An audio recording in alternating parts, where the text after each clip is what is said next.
日嘅行程啦，都接近到尾聲㗎啦。咁嚟咗東京一段時間啦，咁其實嚟東京嘅地標咧，其實你話雷門淺草嗰啲，我之前都去過㗎啦。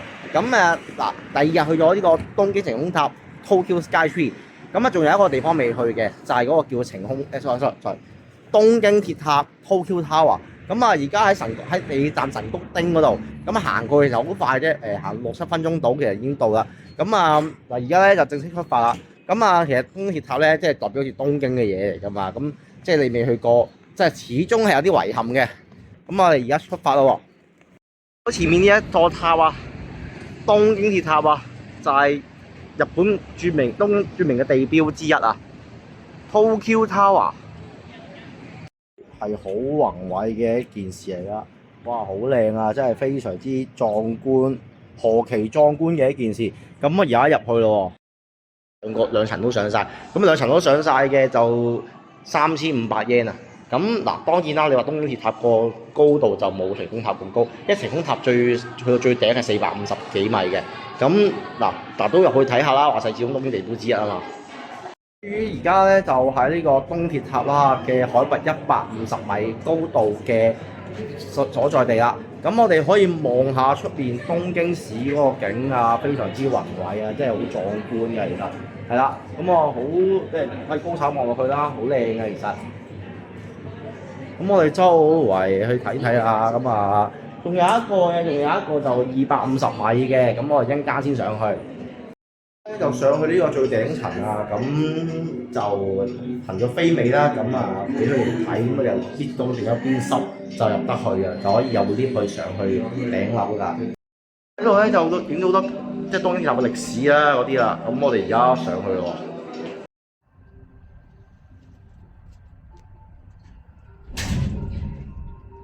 ご安心ください。今のは安全装置が作動した音です。降りてください。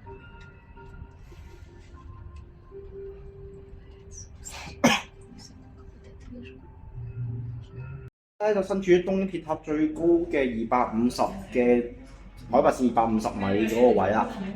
出去咧就好壯觀嘅。頭先你因為買咗嗰個飛咧，佢有個街 tour 帶你上去。你上到中間嗰個位咧，佢就即係佢同你影張相啦。你可以你有張就送俾你嘅，另一張咧就你可以決定買或者唔買。買咗即係佢送咗細嘢俾你啦，跟住佢俾杯，跟住請飲杯嘢，就上去啦。而家去睇下個景，即係出邊東京嗰個高手影落去嗰個景啦。非常之何其壯觀啊！哇，好鬼啲頂癮嘅真係，係啦，叫咗地標唔係冇原因嘅。東京鐵塔啦，下一站咧就會去食下嘢先啦。去翻琴日嗰個竹下通啦，幾多嘢睇，幾多嘢食嘅，即係幾多選擇可以睇下。同埋去睇少少嘢跟住之後咧就會去一個涉谷啦。其實涉谷同埋原宿其實就喺隔離嘅啫，都可以去其實講真嚟咗咁耐未嚟過涉谷㗎，可以去睇下呢個涉谷啦。日頭涉谷就係咁壯觀，個環境就係咁壯觀咁靚㗎啦，係啊！哇！即係呢個電視新聞睇得多嘅景啦。嚟到呢個街啦，哇！幾咁宏偉，幾咁壯觀啊！可以盡情嚟行下，唔錯嘅。呢度咧身後咧就係涉谷嘅卡模啦。關東嘅卡模除咗柏市嗰間卡模未去過之外咧，其他咁多間都去過晒啦。包括丁田啦、橫濱啦、涉谷、原宿、新宿、池袋呢幾間都去過㗎啦。呢一間咧就喺位於涉谷嘅卡模，有少少又唔係話好遠嘅。當然話同涉谷同原宿比其實有少少距離啦。但係其實都順，即係市區嚟講順路嘅。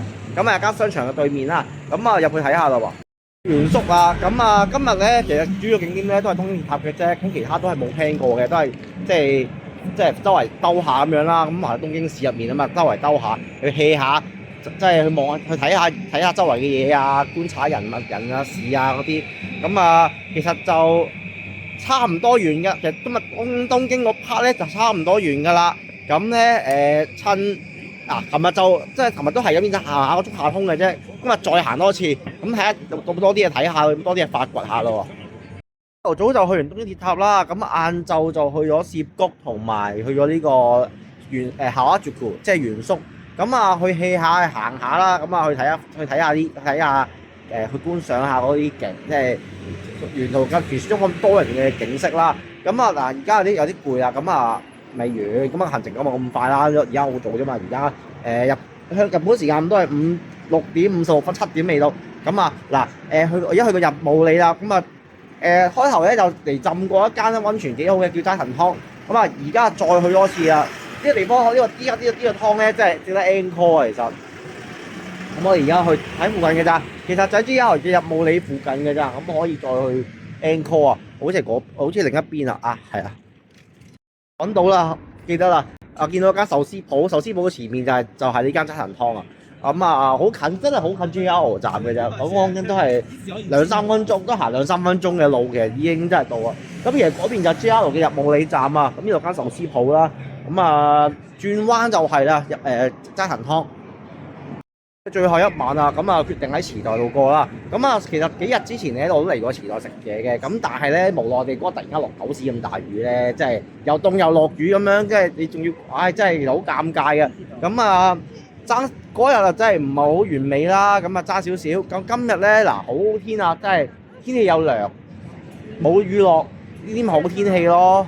你好似香港30幾度咁食得屎啊，係咪先？咁啊嚟到日本又哇非常之涼爽嘅天氣啊，運動又一流，出街一流，乜嘢都一流啊！咁我哋去揾下有咩食咯喎。咁最後一餐啊，咁本身諗住食燒肉嘅，咁啊最後就決定咗食壽司啦。咁咧真係冇位啊，好耐都冇位，咁冇辦法叫轉場。咁啊食完嘢啦，咁啊而家翻去酒店執埋啲嘢啦，聽日準備轉場去大阪啦，搭新幹線啊，咁啊去到呢度先。